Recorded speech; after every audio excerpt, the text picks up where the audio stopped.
Ahora, esta noche, quiero hablar sobre las tentaciones de Jesús.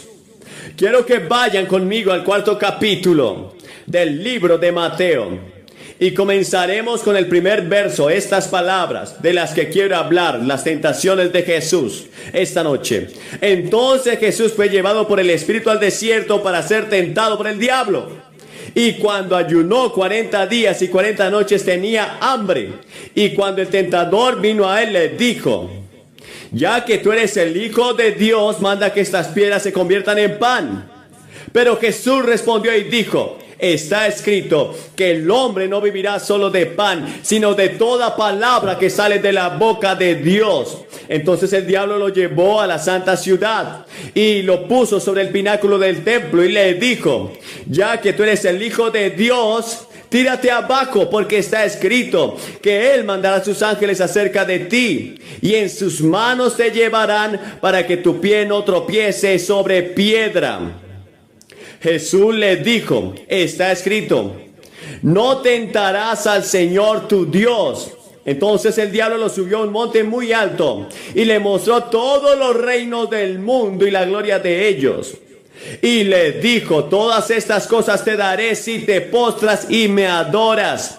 Entonces le dijo Jesús: aléjate de mí, Satanás, porque está escrito, adorarás al Señor tu Dios y a Él solo servirás. Entonces el diablo lo dejó y aquí vinieron los ángeles y le servían.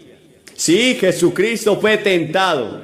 La Biblia dice que fue tentado en todas las cosas como nosotros, pero sin pecado.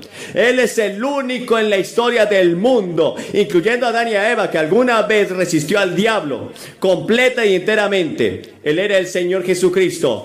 ¿Por qué? Porque no tenía pecado dentro de sí. No había nada que el diablo pudiera pelar dentro de él, porque no tenía pecado. Y tú y yo tenemos la semilla del pecado en nosotros. Nacimos en pecado. David dijo: en pecado me concibió mi madre. Y la Biblia dice que todos hemos pecado y estamos destituidos de la gloria de Dios. Y la palabra pecado significa que hemos quebrantado las leyes de Dios, hemos quebrantado las leyes morales de Dios, y todos estamos en esa categoría. Y luego en Efesios 6 y el verso 12 leemos estas palabras hablando de ti y de mí: porque no tenemos lucha contra sangre y carne, sino contra principados, contra potestades, contra los gobernadores de las tinieblas de este mundo, contra la maldad espiritual en los lugares altos.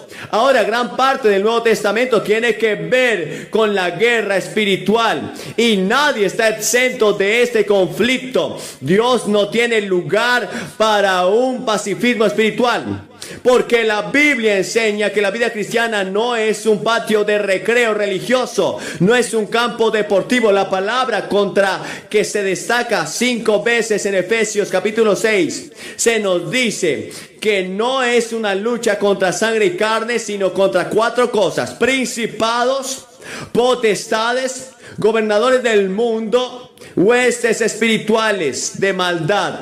Hay unas huestes espirituales, hay un diablo, hay un demonio. En 2 de Corintios 2:11 se nos dice que no ignoremos al diablo y sus maquinaciones para que Satanás no se aproveche de nosotros, porque no ignoramos sus artimañas.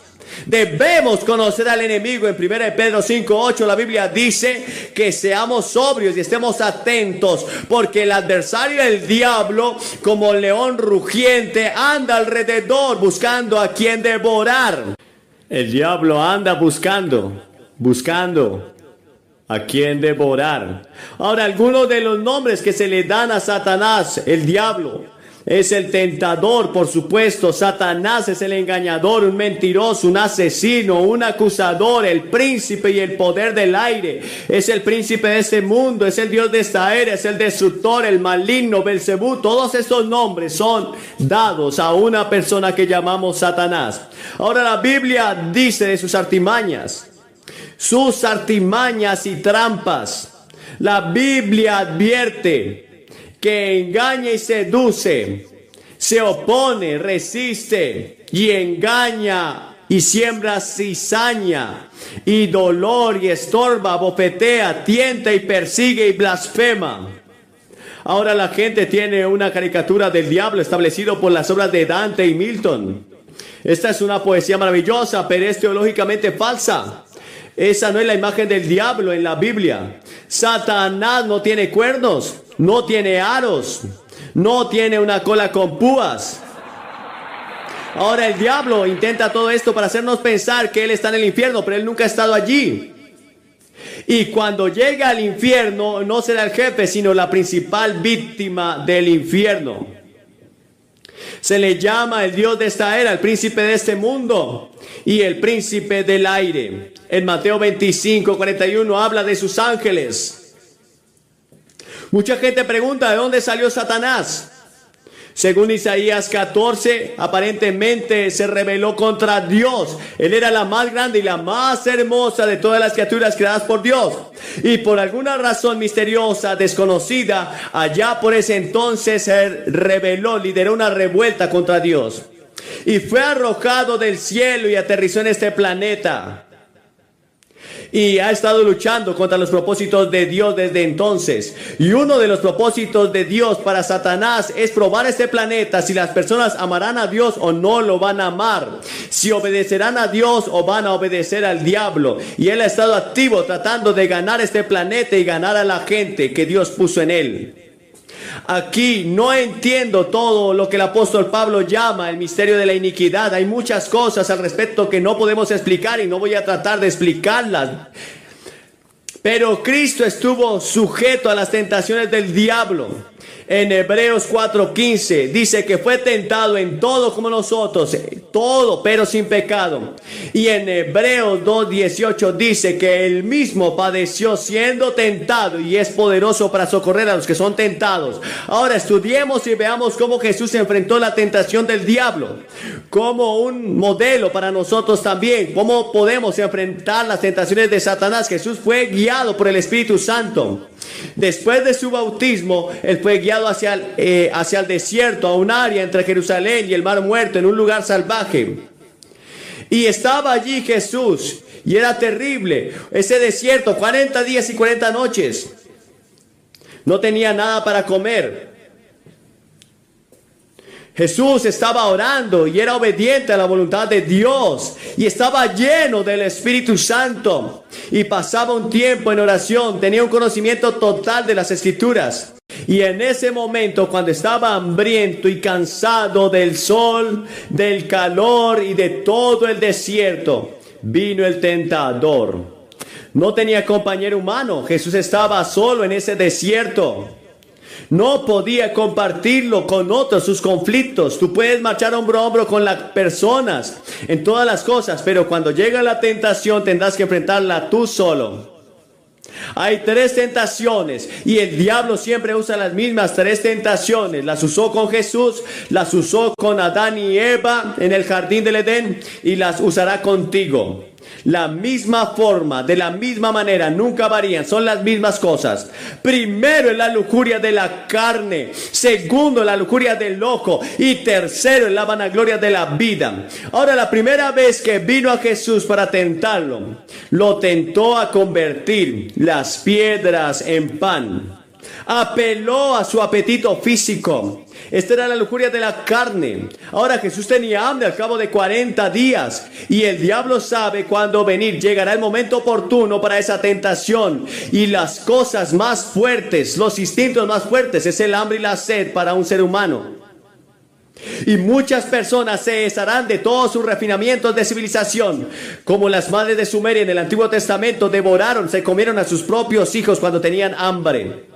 El diablo señala las piedras redondas y dice: si eres el Hijo de Dios, o como eres el Hijo de Dios, reconoció que él era el Hijo de Dios. Por eso la palabra aquí se debería traducir: ya que como eres el Hijo de Dios, ordena que esas piedras se conviertan en pan. Ahora, la sola mención del pan debe haber hecho saltar de deseo el cuerpo hambriento de Jesús. Jesús estaba en la perfecta voluntad de Dios, iba según el plan de Dios y el propósito de Dios. Ningún accidente le podía pasar, iba de camino a la cruz para morir por la salvación del mundo, para morir y resucitar. Este era el plan perfecto de Dios y la voluntad perfecta de Dios. Ahora el diablo viene y dice: puedes hacer algo como esto y no solamente puedes alimentarte a ti mismo, sino puedes alimentar al mundo. Puedes convertirte en el Mesías creído. El mundo entero creerá en ti si alimentas a las personas hambrientas. Dios había planeado para él que tuviera hambre porque también Dios lo estaba probando. Pero Dios no le había permitido utilizar su poder para satisfacer la necesidad física que él tenía. Y Dios te pide a ti que no hagas ninguna provisión para la carne. El antojo era legítimo, pero Satanás sugirió satisfacerlo de una manera ilegal. Y puedes alimentar al hambriento. Y no es interesante que cuando Jesús murió y dijo: terminé la obra que el Padre me envió a hacer. Pero cuando murió había muchas personas enfermas, había muchas personas hambrientas todavía. Pero Él vino con un propósito mayor. Oh sí, Él alimenta a los hambrientos, es interesante. Y nosotros, los cristianos, debemos preocuparnos por alimentar a los hambrientos. Pero hay algo mucho más profundo y una cosa más profunda en la cruz: la redención de Cristo y la resurrección. Porque sin la cruz y la resurrección no podría haber salvación de tu alma. Ahora, la segunda tentación que el diablo le dio a Jesús: lo llevó al pináculo del templo, que es el punto más alto de toda el área, y se podía mirar 600 pies hacia abajo del valle. Jesús estaba en Jerusalén, en el centro de la vía judía en ese tiempo, y el pináculo era el lugar más imponente del templo. Y el diablo le dijo: ya que eres el Hijo de Dios, ¿por qué no te arrojas abajo? Porque está escrito en la Biblia: Él dará a sus ángeles mandato acerca de ti, y en sus manos te llevarán, para que tu pie no tropiece con ninguna piedra. El diablo usa las escrituras. El diablo puede citar las escrituras. Él citó mal estas escrituras del Salmo 91, 11 y 12, pero omitió una de las partes más importantes de este pasaje, que dice que Él dará a sus ángeles el encargo de que te guarden en todos tus caminos. Omitió. Nota la sutileza que utilizó Satanás con Jesús. Esta es una oportunidad para una aventura de fe. El héroe. Ahora Él hizo lo mismo con Eva, deslumbrarlo de los ojos. Ahora mira lo que va a pasar. Habrá un gran espectáculo, los ángeles te atraparán, deslumbrarás a las multitudes. Será un gran espectáculo y la gente creerá en ti. Todo el mundo estará mirando. Y en lugar de tomar el largo y difícil camino de enseñar, predicar, de curar y morir en la cruz, puedes hacerlo todo en un gran momento en el que se verá a los ángeles venir y atraparte, y todos creerán. El plan de Dios era que iría a la cruz. Había sido planeado, había sido predicho por los profetas que iría a la cruz y moriría por nuestros pecados. Y si no hubiera hecho, ninguno de nosotros hubiera sido salvo. Y Jesús respondió: de nuevo está escrito. Usó 3 veces esa palabra: está escrito. Debes saber la palabra de Dios. Cuando venga Satanás, puedes usar y citar un versículo de la Biblia y él no puede resistir la palabra de Dios. Es la única arma que tú tienes contra la tentación. Usa la escritura: no tentarás al Señor tu Dios. Ahora, ¿cómo tentamos a Dios? Lo tentamos cuando dejamos el camino señalado de la obediencia para ir por el camino del mal y esperamos ser librados. Hay mucha gente que sigue haciendo mal tras mal tras mal y espera que Dios los libre. Es como jugar con una serpiente de cascabel. Y luego la tercera tentación fue la tentación de la ambición. El diablo ahora usó una carta de triunfo. Ninguna otra persona en la historia había resistido alguna vez esta carta. Se quita el disfraz, le lleva a un monte muy alto y le muestra todos los reinos del mundo en un momento. Y el diablo le dice: todo este poder, todos estos reinos, todas estas naciones, todas estas riquezas, toda esta gloria, te la daré si me adoras. Solo un instante, inclínate ante mí. Inclínate un momento y eso será todo. En un momento todo será tuyo: el esplendor, la soberanía, el poder, la pompa, la deslumbre, el poder de Nínive, de Babilonia, de Persia, de Grecia, Roma, Francia, Alemania, Italia, China, India, América, la Unión Soviética. Todo será tuyo. Jesús podía haberlo tenido todo, para siempre. Tú dices, ¿el diablo tenía el poder de darle todo eso? Jesús nos dijo que él no podía. Le dijo, él tiene un poder tremendo, es el príncipe de este mundo. Es el príncipe y el poder del aire, es el Dios de este mundo. Ahora Cristo ya se le había prometido todos los reinos de este mundo. Pero solo por sufrir en la cruz los va a conseguir, va a ser el Rey de reyes y Señor de señores y gobernará el mundo entero en un día futuro, cuando todos estaremos en el reino de Dios. Pero el orgullo de Satanás estaría satisfecho para siempre si solo Jesucristo, el Dios, se inclinara ante él. Esta es la imagen más cobarde de Satanás. Y nadie tiene más hambre de gloria y de adoración. Nunca eres más parecido al diablo que cuando quieres crédito por lo que haces. ¿Qué hay de ti? ¿Cómo eres tú? El salmista había predicho citando que Dios le daría a las naciones por herencia. El diablo le prometió todo a Cristo si doblaba sus rodillas ante él. Si los hombres solo le sirven a él, le dará fama, honor, riquezas, posición, pero muchos de ustedes lo siguen por nada. Lo siguen tan solamente por nada. La gente de hoy sofocará su conciencia, asesinará su principio, su compromiso por asegurar lo que desean. Satanás dice, por un momento inclínate y ese dinero será tuyo. El cargo será tuyo. Ese premio político será tuyo. Esa posición será tuya. Esa fama será tuya. Ese negocio será tuyo. Esa satisfacción sexual será tuya. Ese placer sensual será tuyo. Sí, si te inclinas ante mí, dice el diablo. ¿Y cuántas personas lo hacen? ¿De qué le sirve a un hombre ganar el mundo entero y perder su propia alma? Supongamos que lo ganaste todo, pero perdiste tu alma, que es eterna.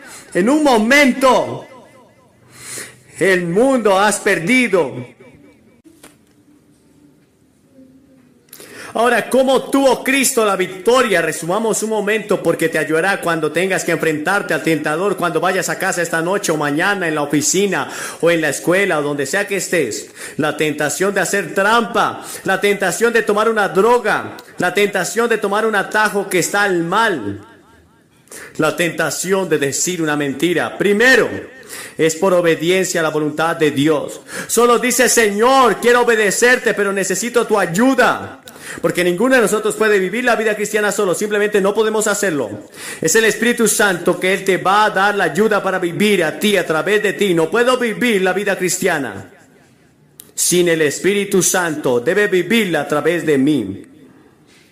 Y en segundo lugar, siendo lleno del Espíritu, ¿has sido lleno del Espíritu de Dios? Y luego, en tercer lugar, al pasar mucho tiempo orando, no tienes que arrodillarte cada vez que oras. Tengo una hija que piensa que tienes que arrodillarte cada vez que oras. Y se levanta muy de mañana y temprano y delega las tareas y a los niños y luego se pone de rodillas a orar. Y los médicos le dijeron que tiene problemas en sus rodillas por eso. Y le dije que no tienes que arrodillarte para hacerlo, para orar. Puedes orar todo el tiempo que quieras, en todas partes. Pero ella siente que Dios la ha llamado a ese ministerio de oración y estudia las escrituras de rodillas todas las mañanas. Pero puedes orar todo el tiempo. Incluso mientras predico aquí esta noche, yo estoy orando por ti. Estoy diciendo, Señor, ayúdame a decir lo correcto. Ayúdame a decir lo que va a ayudar a alguien aquí esta noche que necesita este mensaje, porque este mensaje es para alguien aquí. Para muchas personas aquí esta noche es necesidad. Y luego, en cuarto lugar, te encuentras conociendo las escrituras. Es la única persona que nunca se rindió ni se rindió a la tentación de Satanás y lo hizo citando las escrituras. Es Jesucristo. Está escrito en Santiago 4:7, dice, sométase por lo tanto a Dios, resistan al diablo y huirá de vosotros. Una vez estaba teniendo una lucha por algo y sabía que Satanás estaba luchando contra mí. Y recordé este pasaje de Santiago y dice: resistan al diablo y huirá de vosotros. Pero había olvidado la primera parte del verso. Sométanse por lo tanto a Dios. Primero te sometes a Dios y le dices: Señor, quiero estar en tu voluntad. Tú te haces cargo de mi vida como Señor y amo, y luego resistirás al diablo y él tiene que huir de vosotros.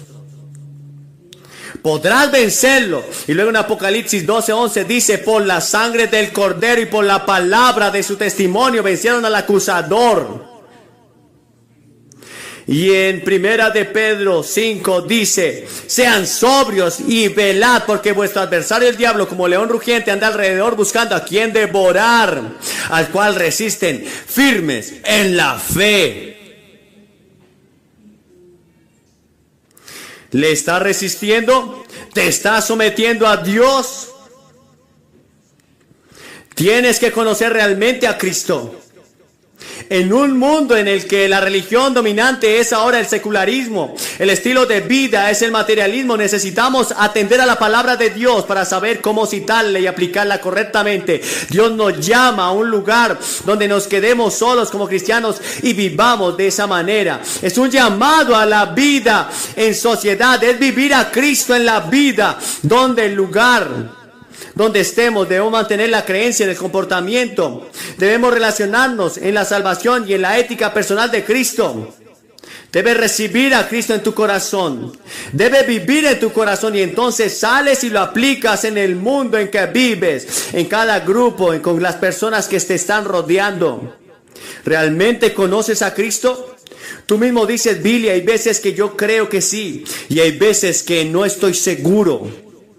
Si tienes alguna duda, pero no la resuelves esta noche, algunos de ustedes han sido bautizados, han sido confirmados e hicieron algunas promesas y otros hicieron promesas por ustedes, pero ustedes no están seguros de haberla guardado y les gustaría volver a comprometerse y dedicar su vida a Cristo esta noche.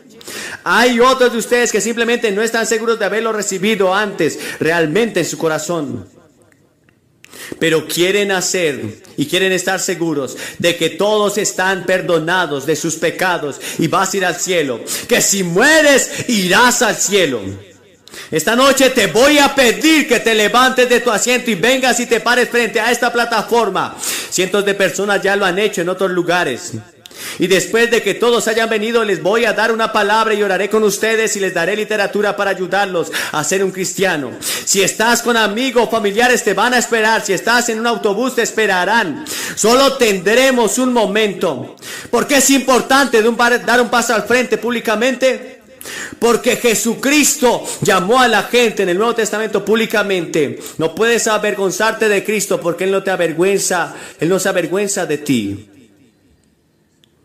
¿No estás dispuesto a reconocerlo ante los hombres? Él no te reconocerá ante el Padre y ante los ángeles que están en el cielo. Debe ser un compromiso público ahora mismo. Tú mismo lo sabes. Y tendrás la seguridad, si vienes ahora mismo, nadie más lo hará por ti. Nadie salga del estadio ahora. Vamos a estar en oración. Te levantas y vienes. Los jóvenes, los viejos, vengan con la certeza que esta noche Jesucristo los perdonará y los recibirá. Aquí puedes estar frente al coro. Levántate y